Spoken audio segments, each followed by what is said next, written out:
Good morning and a very warm welcome to Frugal. My name's Lara. This is a frugal living and budgeting channel, and I absolutely love the topic for today. It's so relevant and important for so many people right now, and the idea came from Jeanette. So thank you so much, Jeanette, for your question.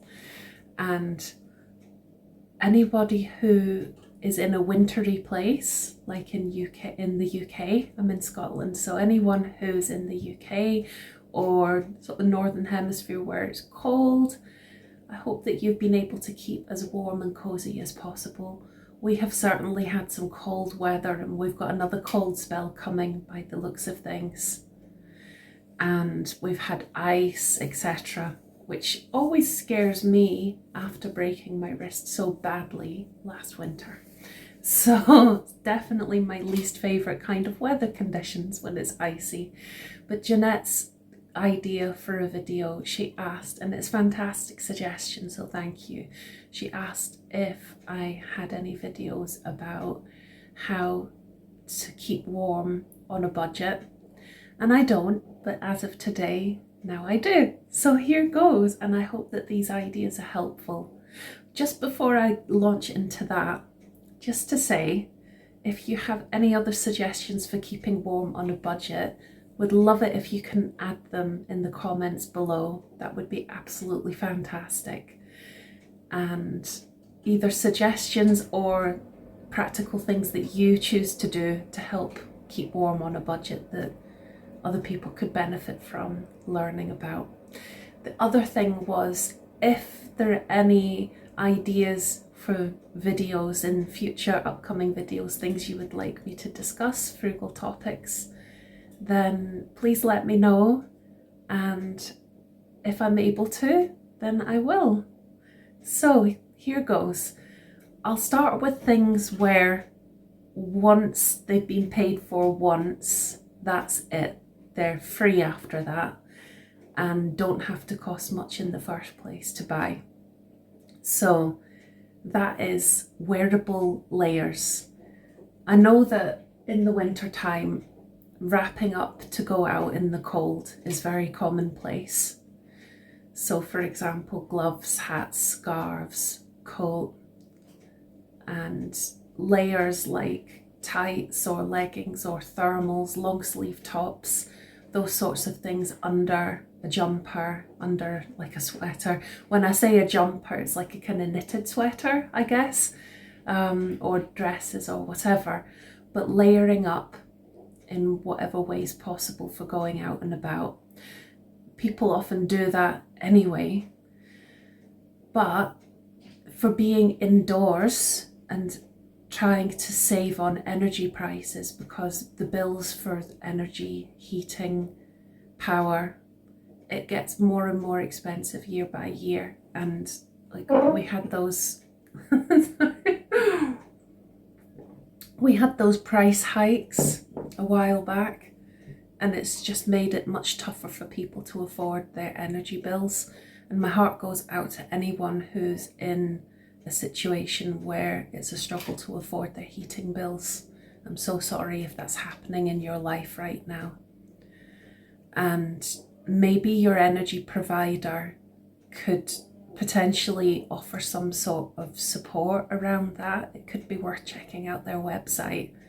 Also, depending on where you are, your government may have some kinds of schemes and that sort of thing that could be helpful. So it could be worth looking into that. Maybe there's something.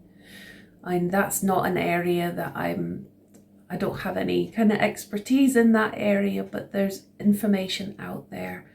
There may be different schemes and grants or something to try and assist, some kind of hardship funds or something. If you have any advice bureaus, like for example, we have Citizens Advice Bureau in the UK, maybe they can advise as well.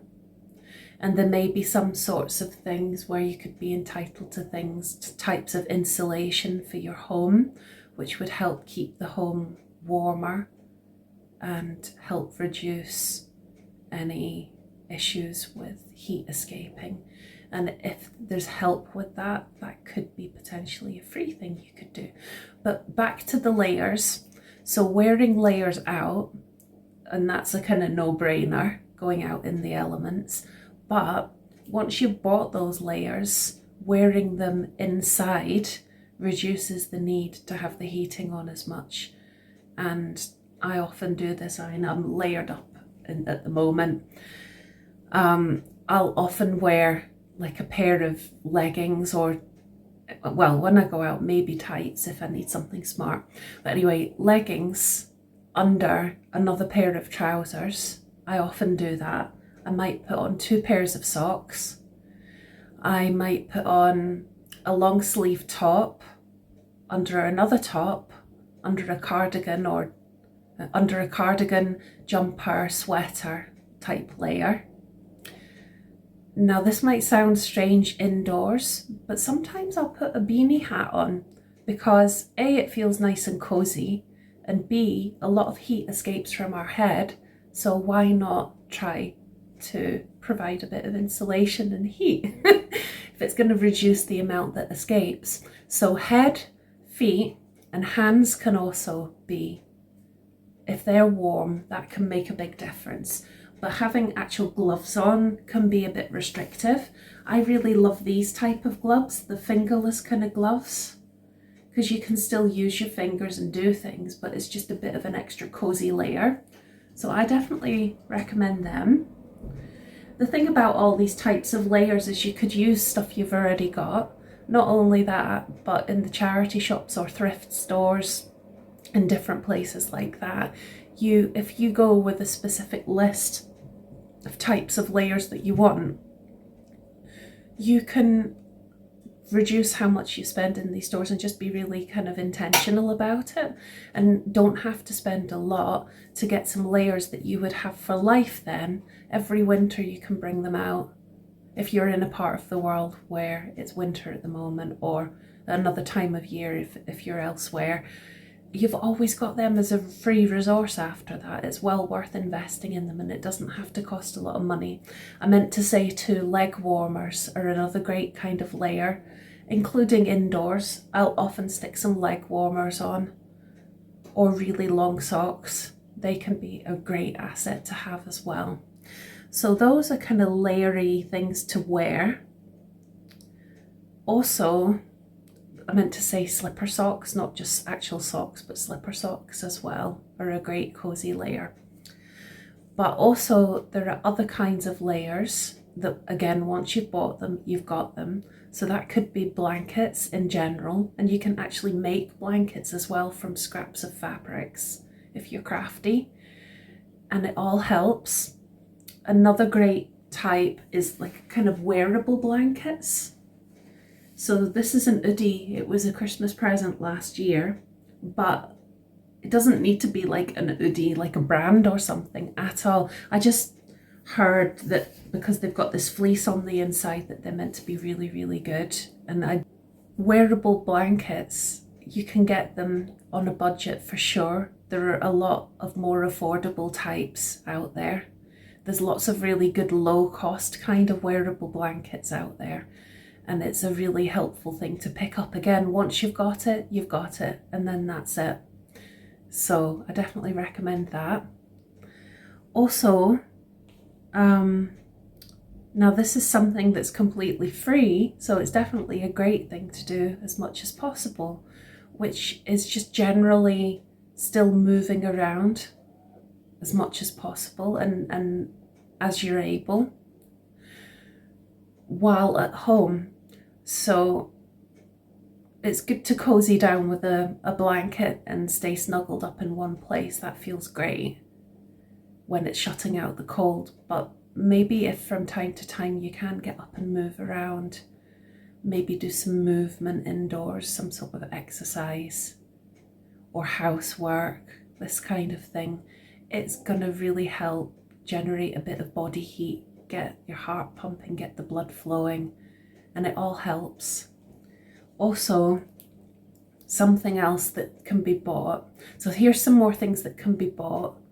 And if it's done on a deal, or it's done intentionally where you're looking out for a good price and you've got it, then it could last a long time, and it's going to help cut costs. So one of those things is a flask.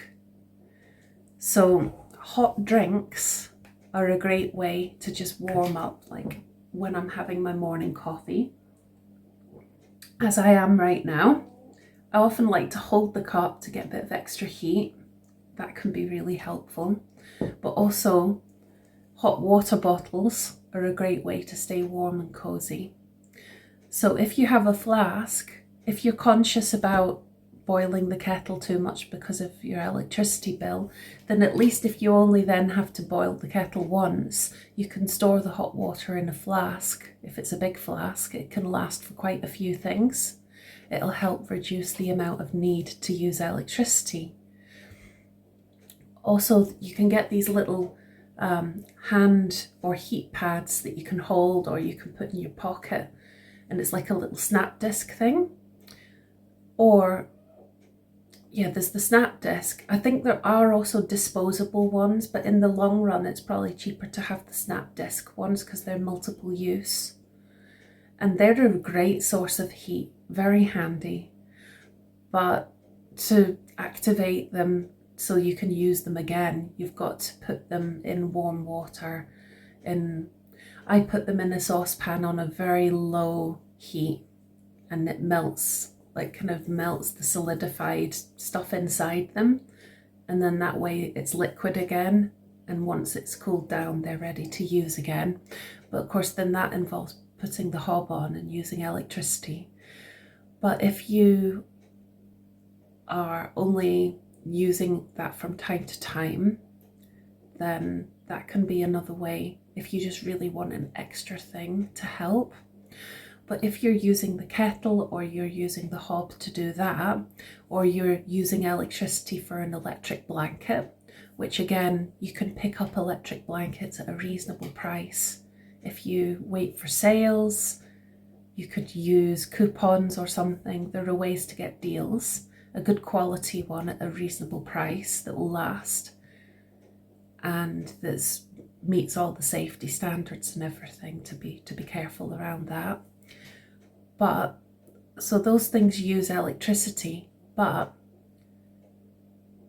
there are ways to try and cut back on the cost of that too, because for example, some companies do like a peak save deal on their electricity. So that could really help in that respect. If you sort of plan around that, or if you've got some kind of say in when you can use the peak save deals, then that might help to reduce the cost of those things that require electricity to do for keeping warm. So yeah, I've covered the main things, but what I did also want to say is, in general, these things can help reduce the need for heating being put on, but at the same time, it is still important to have the heating on sometimes, because otherwise it can damage the health of your home. It could lead to damp potentially and other issues.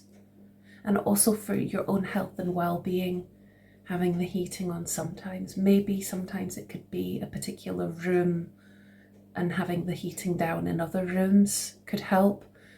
But even in the other rooms from time to time, just to help keep the home healthy, having the heating on sometimes would be beneficial.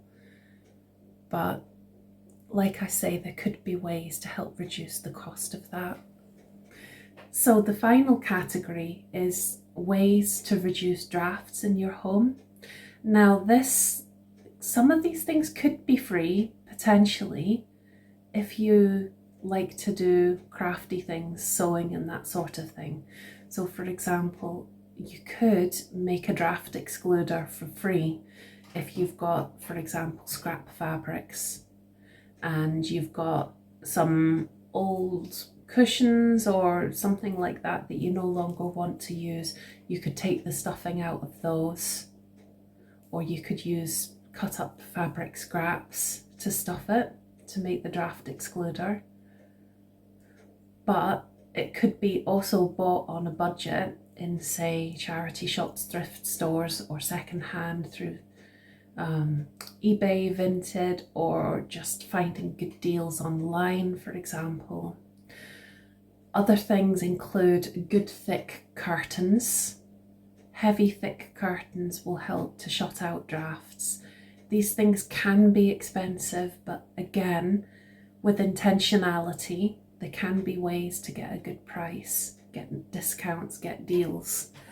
But not only that, but if you are happy to buy secondhand, there are some really great options out there. Again, in thrift stores, charity shops, things like Gumtree, things like Facebook Marketplace, and even, for example, the bartering groups, if you've got things like that nearby.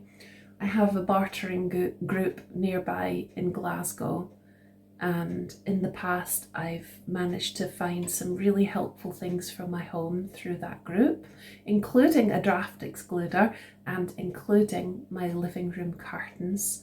And they're really excellent curtains. They're warm, they're thick, they're heavy curtains, and they're excellent. They keep the draft out well. Well, they usually would be, but at the moment I don't use them as much. I've got them sort of swept back because Bella, her claws go in them. Unfortunately, they've got a couple of pulls, but when I am using them, when she's an older kitty and she's not so likely to put her claws in them, I think with the sewing repair I should be able to sort the pulls out. But they're nice quality, and they would have been very expensive new, but because somebody had moved and they were no longer useful to that person anymore, they were very happy. And I think it was in exchange for some tins of tomatoes or something. That's what people often want, or like cupboard staples of some sort was the swap, as far as I remember, a bag of that kind of stuff. The type of bartering groups and things like that are so helpful because you can find some really, really good things on there. And one person's trash is another's treasure, as they say. And it was a massive help for me. And that person, it was a help because it got clutter out of their home. And then they had something useful in exchange, because it doesn't have to be like for like value. So they're a very valuable resource for picking up things too. And other things could be like, you can buy things like kind of insulating tape that you can put around your windows. Like, you can put them on the window frames, like at where the seal, at where the gap is for the seal and the seal between the window frame and the actual window. It can help to reduce draft coming in that way through the window. It's actual specialised product that you can buy online. But again, there may be ways to do that yourself if you're kind of creative, and there can also be ways to get discounts on these things. Previous videos talking about the things like the cashback apps and things. If there's stuff that you need to buy and it's unavoidable, if there's a way for you to do it where you can receive cash back, at least that helps mitigate any spending, any costs, any outlays that you have to put out. But the good thing is, again, once you've got these items, then you've got them, and they'll then have an ongoing benefit to keeping you warm and reducing the bills.